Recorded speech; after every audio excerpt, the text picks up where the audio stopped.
What's up everyone, John Rettinger here, and I want to give you some battery saving tips for the iPhone 3G and the iPhone 3GS.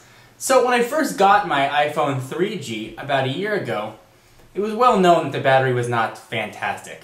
On the first day I used it, I charged it all the way up, I took it off the charger around 6 a.m. and come noontime, the thing was dead.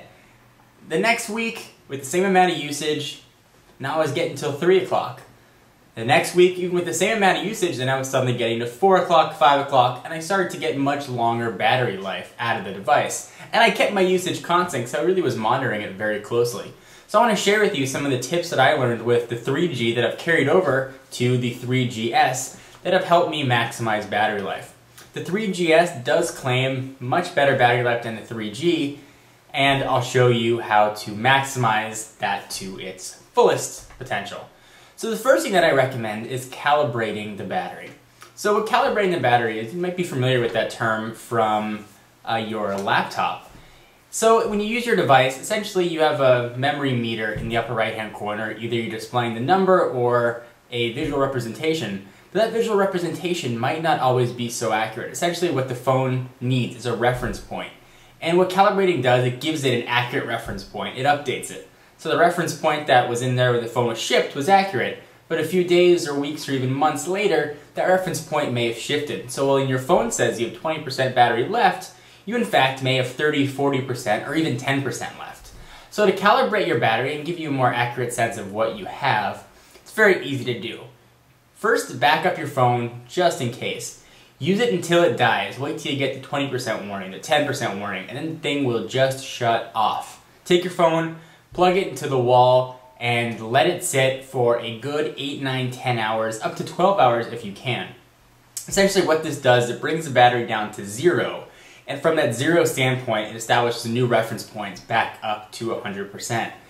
These new battery technologies don't really have memory, or at least you're not supposed to, but I have found that battery conditioning can also really help lengthen the life of the battery.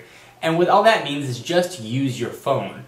You'll see that the first day you use your 3GS or your new 3G, that your battery life isn't going to be fantastic. Don't get discouraged. Keep using the phone, use it, charge it like you normally would, and your battery life will increase. I've had the 3GS now for, well, exactly a week, and my battery life has already increased drastically. And I expect that to continue, probably the next 2 to 3 weeks. So when I was telling you about my 3G, how it would last me till noon, by the time I finally gave it to my father last week, I can get a good day, day and a half out of the battery life. And that was just with conditioning and calibrating the battery probably every 3 or 4 months. So I hope that was helpful. Let me show you some other battery tips, saving tips you can do right on the phone. So let's go ahead and take a look down. So here is the iPhone 3GS. These tips will work on the first gen iPhone and the 3G.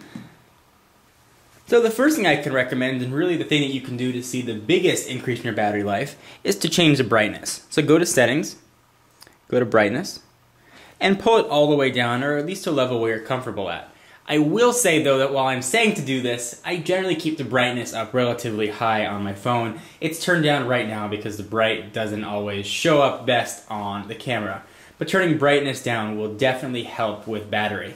Also, auto brightness, turn that on. That will automatically adjust the phone's, keep saying brightness a lot, but it'll adjust the brightness level to optimize your battery and for the environment around you.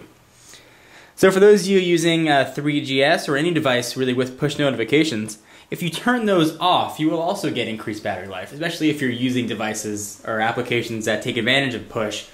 That does take some battery life. It's not drastic, but it is a little bit of an increase that you can get. The next thing is Wi-Fi.